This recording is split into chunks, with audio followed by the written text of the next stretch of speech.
shitcoin.com. Welcome back to the Shitcoin.com show, everyone. We are here with an old favorite of the show, Mr. Paul Sztorc. Hey, Paul, how's it going? Hey, guys. It's going great. Thanks for having me. It's always a pleasure. I know there's been a lot of interesting stuff going on in crypto as of late, and a lot of stuff that you're proposing too. I guess first, I'd really like to get your thoughts on Taproot, because I know that's kind of ongoing right now. What's your what's your take? Well, I think there's a lot of reasons to be dismayed. One is that no one knows what's in it, but even more than that, it's like no one even cares to pretend to know what it's for. For example, it doesn't even have cross-input signature aggregation, which is what a lot of people thought the entire purpose of it was. So you can draw a contrast to SegWit. I mean, I think I see like a kind of declining curve over time. So there used to be many soft forks in Bitcoin per year. In fact, I made a cool little table that I tweeted at some point, I think like in 2019, that I'll dig out for you guys. But you could see there were many soft forks. And then there was like this whole period from 2016 to 2017. It was like it was like December 2015 to the UASF event of August 2017. And that was the SegWit soft fork, and then there have been none since. So you see the ossification effect. And so they're becoming rarer and more valuable, but also the impact is lower. Like SegWit enabled Lightning Network, which at the time the prevailing view was that Lightning Network would save everything about Bitcoin scaling single-handedly within a short amount of time. So that was what that would do. And now what this will do is make some transactions all look the same. They all look like small and basic transactions, which is very cool, but which is just, you see the declining returns. So do we get the thing where a multi-sig transaction will be the same size as a normal one? Yes, we do get that, I think. Although, there have been a lot of surprises. So, like if people thought something was in it, but it wasn't in it, so. And is that all we're getting? No, well, we also get all this stuff about, like I was saying about MAST. So if there's a complicated Lightning close that is still cooperative, the transactions can all just look like they're one person spending they can all look like the most basic type of Bitcoin transaction. Even though you're closing many channels? Yeah, even if you open or close, it depends on, because it does depend most of the time on whether or not you can cooperatively do the 2 of 2 multi-sig with the other person. Well, I've used the Lightning Network, so I can tell you closing is never cooperative, because the reason you close is because somebody changed their IP address or went offline. That's all the time, dude. It's just so much. Yeah, well, you'll have to do a big update on it, because honestly, it's not until that you write your article, you're the only one who actually uses anything. So you'll have to be telling everyone else what is really in Taproot. You would know better than me. So you have to write an article and try to use it. I think there's another thing though: the atomic swaps. Those can be kind of cool. So like the thing where it's like I broadcast something that says A pays B if this like hash secret is revealed, but then to prevent something happening if the hash secret is never revealed, there's the time lock coins returned to me. That's a big transaction, like in terms of bytes. And But then we someone already- else puts that on a different, on Oh. Lightning, on a Litecoin or something. They do the opposite transaction. Only one person knows the hash, both hashes. Once both the transactions are confirmed, they reveal the secret password, Mm. and both transactions go through. If you're doing that, then that would be cooperative, and then you could reveal the thing that makes them both small, and then so for the Bitcoin users who are doing that, which is basically no one, but So we so we can buy Litecoin trustlessly. yeah. Well, we could already do that, but we could now those transactions will look like normal. Yeah, because we already had this. It's just the script is so damn big. Exactly. This size of the transaction on chain and its appearance will shrink, and it will look exactly like just some normal person spending Bitcoin on whatever it is people buy Bitcoin, the ransomware unlock. But what is if we can have giant scripts that just become small normal transactions, then what is the most fanciful thing we can make? Like what if can we have like Oracle data and use that in the script so we can do some kind of betting or I don't think so. It only shrinks. oh, because the script cannot read other stuff on the blockchain anyway. It only shrinks them. There's like this big tree where one of the first leg is like, if everyone agrees, make it look like a normal transaction. And then if people disagree, then start broadcasting various parts of the script. So the only way to get the Oracle stuff is to do what you like to do, which is to stuff it in the block header Different thing. and then to use that in the transaction, right? You have to have more blockchain rules. In particular, in particular with the oracles, you have to do this negative reputation problem solution where people they can't just show up and be an oracle and then report whatever they like and have no financial consequences from that going on. So you have to do something where you can take something valuable away from the whoever's doing whoever or whatever is doing the reporting. Or we can just have Coinbase. Or we can just have Coinbase shove a feed into the blockchain and the script can read that feed. And like, honestly, like who gives a fuck at that point? But we can't do that. The funny thing, I've always like maintained that and even advocated it. And I suggested like Roger do oracle.bitcoin.com, sort of just to do the simple version and just get everything up and running quickly. The thing is with that, though, you have to understand you are basically running an exchange at that point because the Oracle can control this enormous, if people are making wagers or whatever based on the money, and the Oracle is the one who says it goes to A rather than B.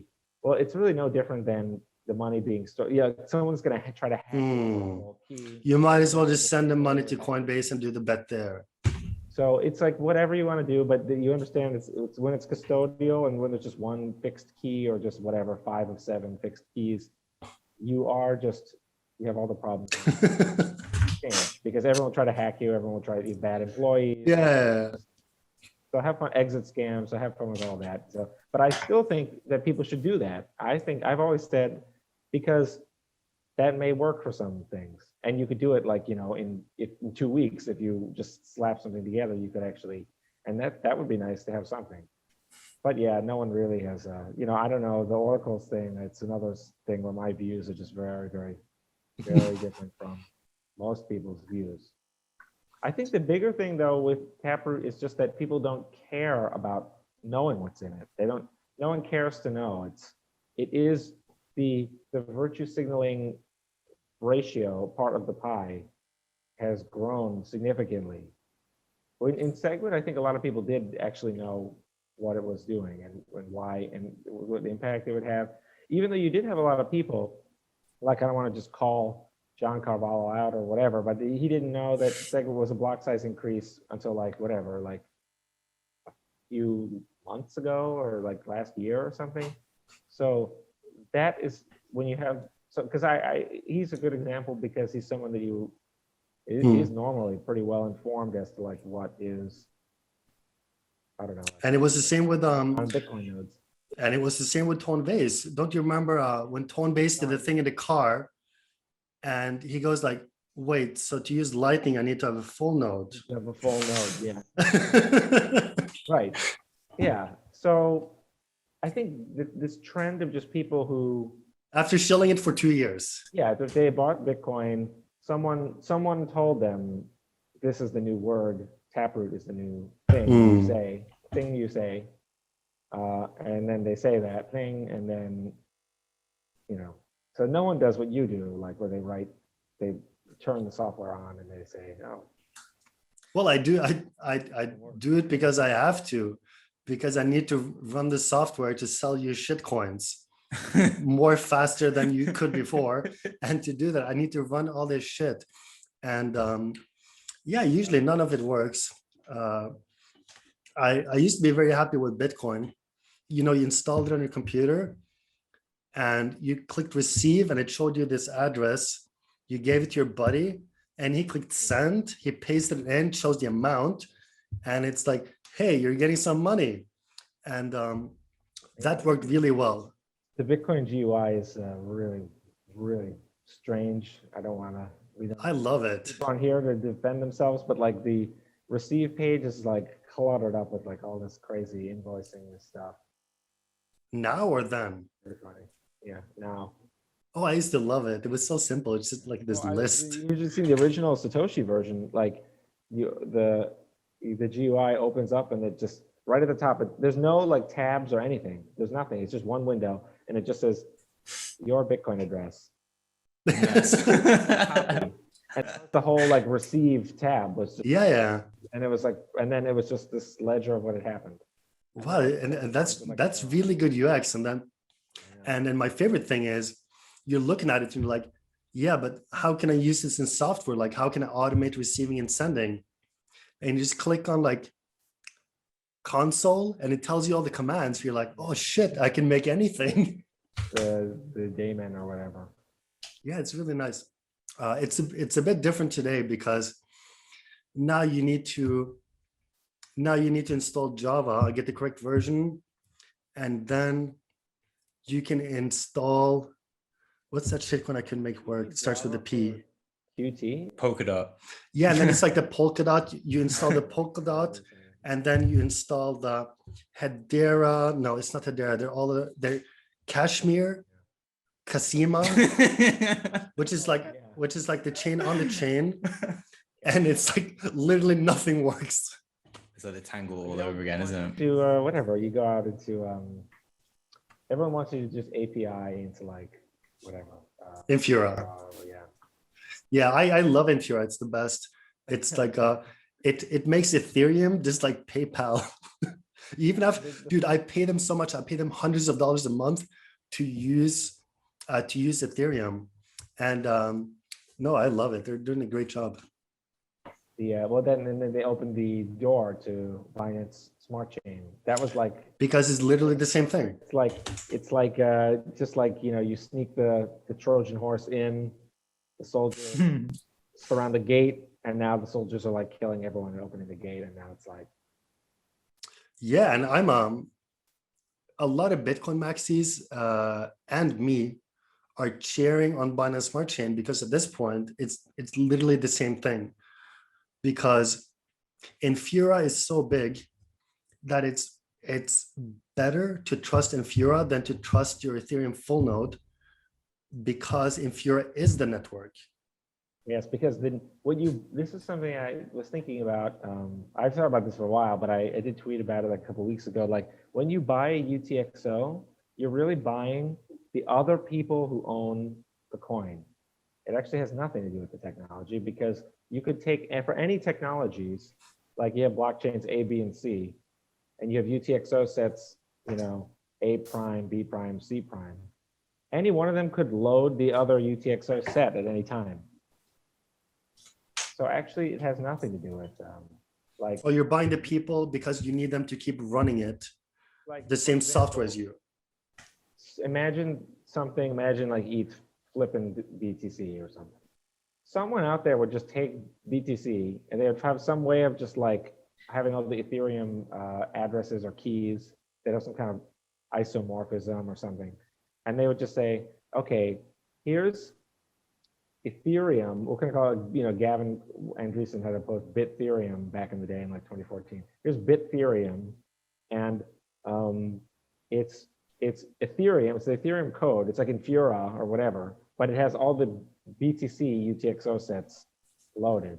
And then like all these people who are like, like the Michael Saylors, but also like some of those people who bought and kind of aren't paying as close attention, Elon Musk, whatever. Those people, like, you go to them and you say, look, Ethereum technology is popular, but we solved your problem because now we have that, but with your Bitcoin coin.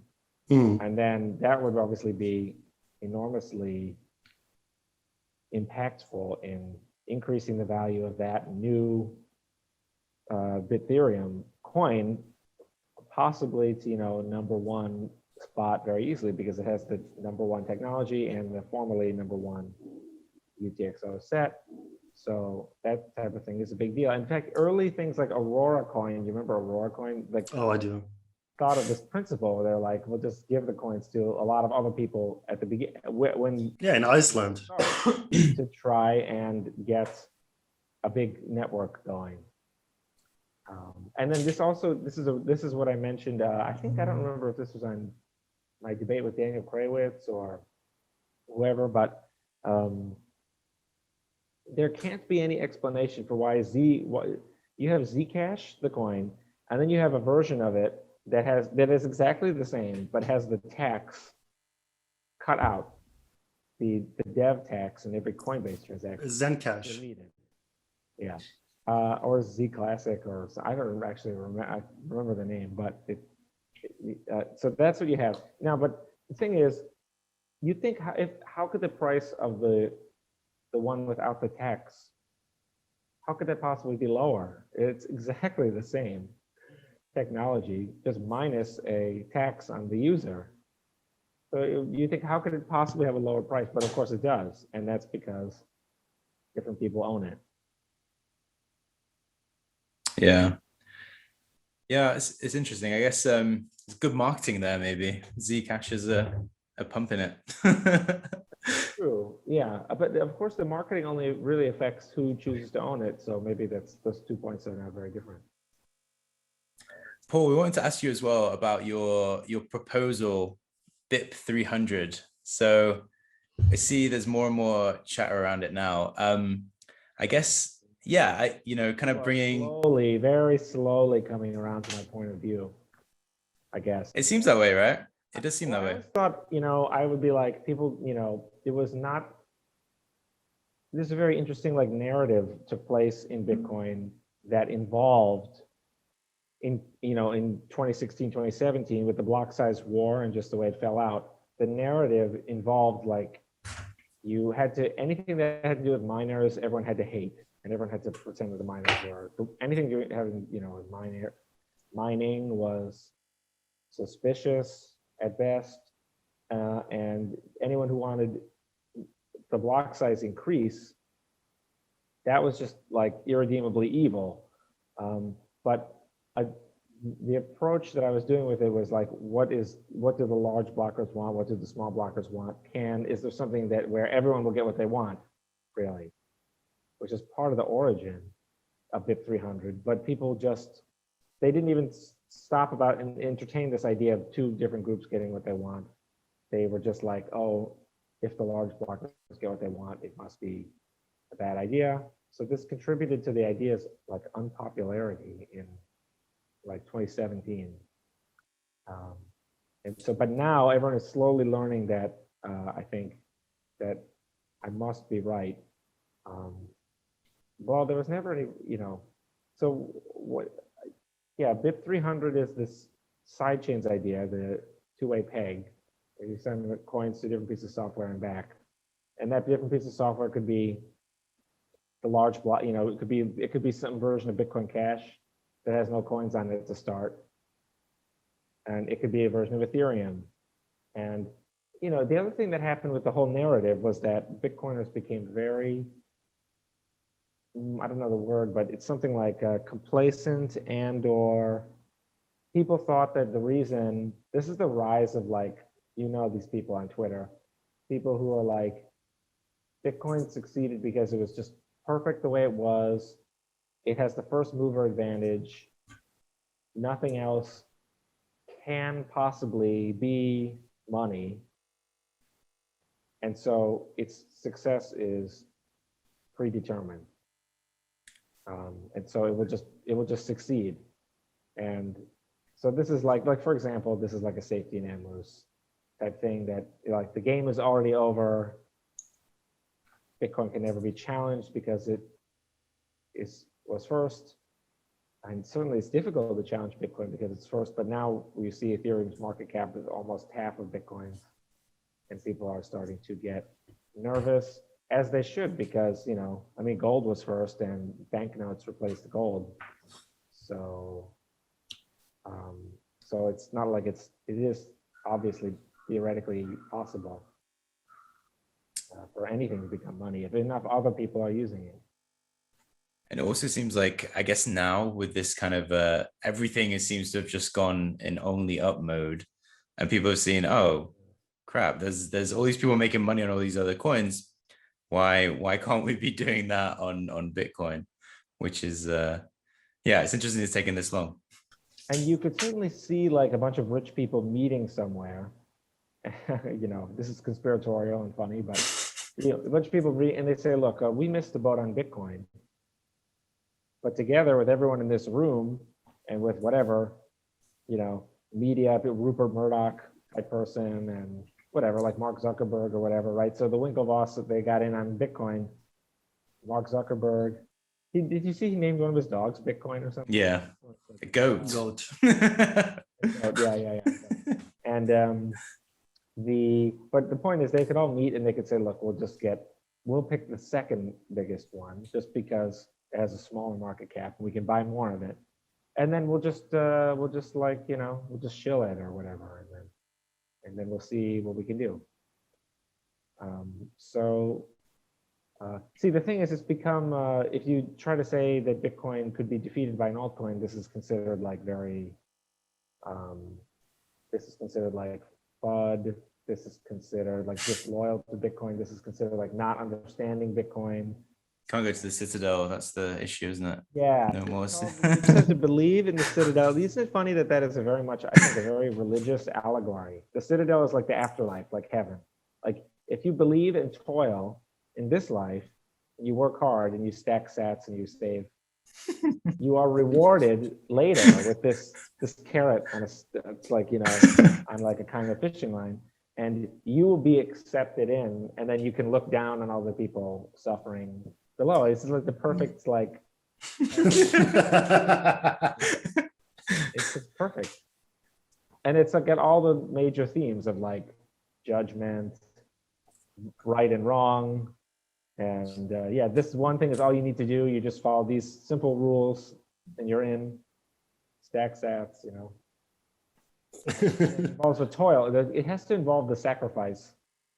It's the sacrifice of running a full node.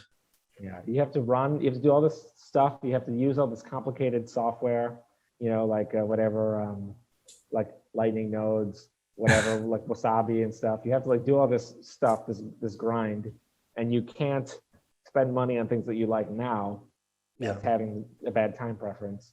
You have to save in and buy Bitcoin from people who are selling Bitcoin, and to enjoy them in the afterlife. Enjoy them in the afterlife.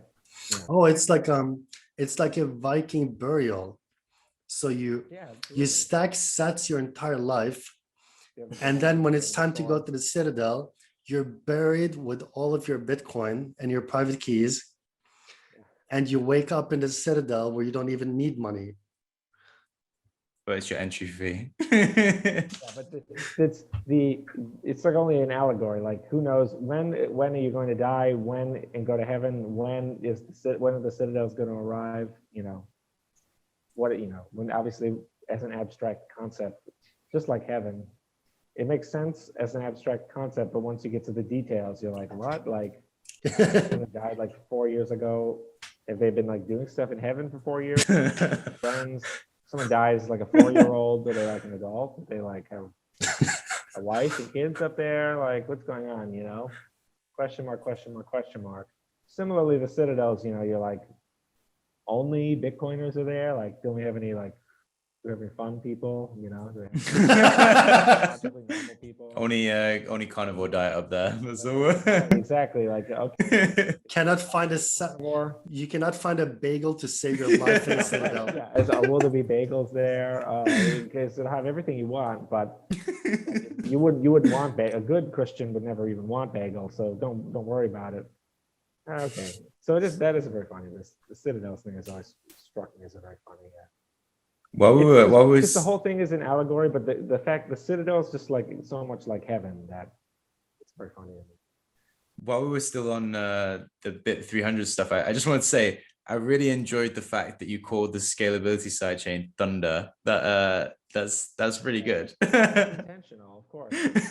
And Thunder does come after Lightning, so Lightning is first, and then but yeah, I just thought one thing people don't really think of sidechains as layer 2s, which is very unfair because they obviously are. And if you ask people about, you know, how many layer 2s can you name, there are in fact many. I mean, there's the idea of the custodial layer 2 as not, you know, not a fringe sellout idea. That was proposed by the great Hal Finney in 2010 on Bitcoin Talk. So not so totally weird. But then obviously people will name Lightning, and then some people will name Liquid, which is like a custodial thing. But then you have all these other things, like Rubin invented like a bunch of that stuff about state chains, and then space chains. Oh, those aren't actually a two-way peg, but soft chains. There's a few different ideas, like even like for channels. What were they called? I don't even remember. One of them was like T-chain. It uses the trusted hardware or something. Many of them no one talks about. But yeah, most people just think layer 2 equals Lightning, which is not correct. And so I tried to name it to make people compare them. And then you see right at the beginning, I had like a table. Because I want to emphasize that these things should all be compared: the custodial layer 2, Lightning Network, and then my proposal. Since most people will only be able to understand it in terms of something they already understand. But yeah, I thought that was a pretty interesting post. A lot of people will just say, oh, this is about large blocks, you know, I won't even read it. A lot of people have said that to me. So we're still culturally in this point where no one understands why it was that large blocks were bad. Because I agree that they are bad on layer 1, but they're not on layer 2. They're not so bad at all. And as I explained in the post, they can be great, have all these very interesting features, such as them being different, you know, different jurisdictions processing transactions through the internet somewhere else. Like you have the United States they could run the Chinese Thunder network. And the people who use it could be all dissidents of the CCP or Hong Kong or Taipei or whatever. They would all be using it, and the nodes would all be in America. And then China would say, "Hey, you need to close this down." In America, and you know, the U.S. senators would just be like, "Free speech," but they don't. Not because they actually care about free speech, obviously, but just because they're just like, "Not my problem." You know, if like one American voter wants to do this, I don't care, you know, just because these other people want this other thing. And similarly, you guys did a dot. Oh, similarly, there we go. You know, you could see different situation where Vladimir Putin is running the US. No, oh, did I lose you guys? You're fine. We're good. Sorry. Okay. Yeah, so you could have like Vladimir Putin running the ones in the United States, and so then you have because the main problem with the large blocks is that they're very easy to find. The nodes are easy to find because of all the bandwidth requirements, and the other storage CPU requirements or whatever are higher. So there's fewer nodes. But if you live in a world where they're all just optional plugins. It's a completely different situation because closing them down is just an inconvenience, a temporary inconvenience. Someone else can start to pack up. And meanwhile, the layer one Bitcoin network will still be there. So you're not really even depriving people of anything. So yeah, I thought that idea was very much worth exploring. And I thought it was very interesting when I did the math at the end, that it's kind of possible to scale up to basically every single transaction in the world just by adding like a handful of these, like 10 or so. You know, like that, you could do that like a few weeks after adding BIP 300. So, you know, as you know, Lightning has it has a couple big fundamental problems. One is that you need a layer one transaction to onboard everyone. And you need periodic layer one. Now, Andreas, you would know better than possibly anyone, really. You need these periodic layer one transactions to like refresh the state of all the channels because they're running into different problems. You're not connected to the right people. You don't have enough money on one side or another. And so you really need a lot of layer one space. And even the layer one transactions themselves in the uncooperative close, they can be very large. If a normal transaction is 225, 250 bytes, the uncooperative Lightning close transaction can be 3, 4, 5 times that size. And so if a normal transaction is going to cost $20, $30, then your uncooperative Lightning close, just to get your money back out of the Lightning network, you know, could cost hundreds of dollars. And if you've only have a couple $100 in it, then you won't get any of your money back. And, so Lightning has a couple of, I think, you know, I'm like pro Lightning. That's the other thing is if you criticize Lightning in any way, you're automatically kicked out of the team. You're an enemy of Bitcoin. Or if you just talk about Lightning in a way that's not showering it with unconditional love and affection, you're just kicked out. But I think Lightning will be more for like whenever you need something to happen really fast. Because the name is very good. The Lightning is about the super fast transaction that confirms instantaneously. So the ideal thing is like two people in person, they don't trust each other. They need the transaction to go through really fast. That's like the ideal situation. But it's hard because you cannot onboard people to the Lightning network without a layer one transaction. So we just need to show Thunder. That needs to be the. I don't know. I would like people to have more of a conversation. I think it is interesting that people don't really talk as much about the actual ideas. You know, like I was saying with Taproot before, and with SegWit you saw. So about it being a block size increase and no one having any idea. And still today, this day, I don't think I ran a poll that suggested no one understands how the weighting works. The weighting, native SegWit transactions are cheaper, but not because they take up less space on the blockchain, they take up more space.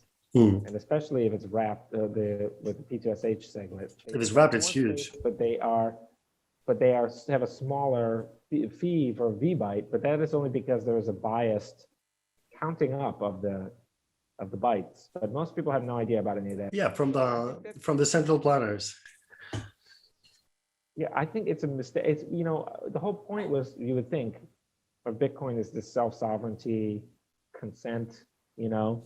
The user should only upgrade to SegWit if they agree to validate SegWit or whatever you want to call it, if they thumbs up SegWit.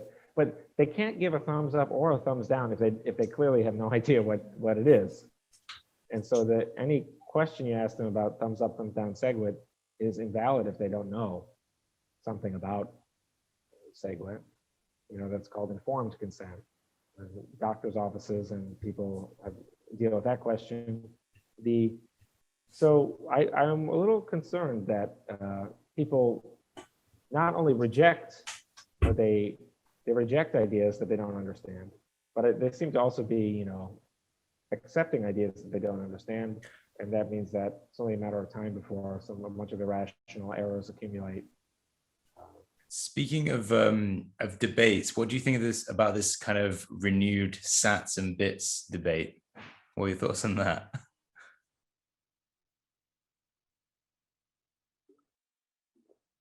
Well, I mean, I always thought, I think bits isn't going to work. I always preferred, I like sats is good. You need something for the end, of course, and the most granular unit. And then I always wanted, you see in the GUI for our testnet for BIP 300, we added a comma. It was 8 digits to the right of the decimal point on in a Bitcoin amount. And so there's 8, and we added a comma that's splitting them in half, 4 and 4. And that has that makes it way easier to read. It's also nice when the price is around 10,000 or just a multiple of 10,000, because 10,000 is where the comma. So when Bitcoin price was $10,000 per Bitcoin, one of those things in the first group of 4 was $1. And that was really easy. And so, yeah, I always thought we should call that Finny or something, but that didn't really take off. And so I said that there's a word in Greek for 10,000, myriad. And so you could have called them meersats or something like that. But yeah, that idea is not going to take off soon. But I saw that somewhere I saw Bitcoin Cash Block Explorer that did it to the right of the decimal point, 332 or something. But I guess that was a sort of pseudo endorsement of bits. You have to do something. Having just 8 decimals in a row with no comma or no spacing anywhere is just horrible. So you have to do something else. But I think sats, yeah, I'm in favor of sats, and then this 10,000 sat, near sat. What do you think, Andreas? We'll see. That'll never catch on, but that's what I like, and that's what we coded into the GUI of the software. So maybe just if people like the GUI, the Sidechain GUI, it will become popular.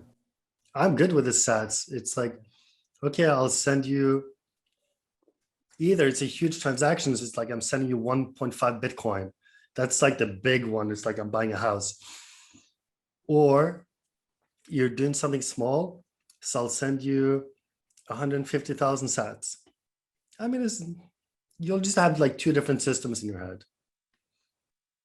Yeah, I don't think it's so bad. I don't really love the whole like when these are done in like there's like millions of sats or something per, like maybe like the whirlpool fee estimation or something. But you know, I think people could learn it. Oh, sorry. I was saying we've got to make a move soon because we've got to unpack a Blockstream satellite. So that just has arrived. Cool. Nice. So we'll write a review. Yeah, Paul, how long do you think it takes to sync the blockchain on a Raspberry Pi from nothing on a satellite? Are we talking years? Question. I have no idea. Probably wouldn't be that bad if it. What is it? You know, is it going to be doing? What are the assumed valid parameters? What is the? Okay. What is the like? No indexing, right? What is the? Let's think about that. I don't know. No, I'll run with no index. What kind of Raspberry Pi? I'll just buy the new one. Yeah. I don't know that. That's a good question. I don't know. You'll find out when you read my review on Shitcoin.com. Andreas, only you know this. No one uses anything at all for you. You're the only one. No one would never know. No one would even know that these things, they're going to like, whatever, at Blockstream headquarters, they're going to be like, oh, there's all of our nodes. And then there's like, we asked 20 of our friends and 4 of them said that they would. And then the node count will go, the satellite receive. I mean, they probably can't tell how many people are receiving from the satellite, of course. But if they could, it would be like, oh, it goes up to like 23. Yes. Like, you'd be like, who is that? And then it'd be Shitcoin.com article. Yes. Well, we'll be sure as well, Paul, to leave all the drive chain links in the description, all the articles we mentioned, and yeah, links to your Twitter and everything like that. There's loads of great stuff being posted on there. You guys should be checking out the drive chain Telegram as well, which we'll link below. to get involved in that. But yeah, thank you for coming on. Really appreciate it. Thank you, Paul. Sheetgreen.com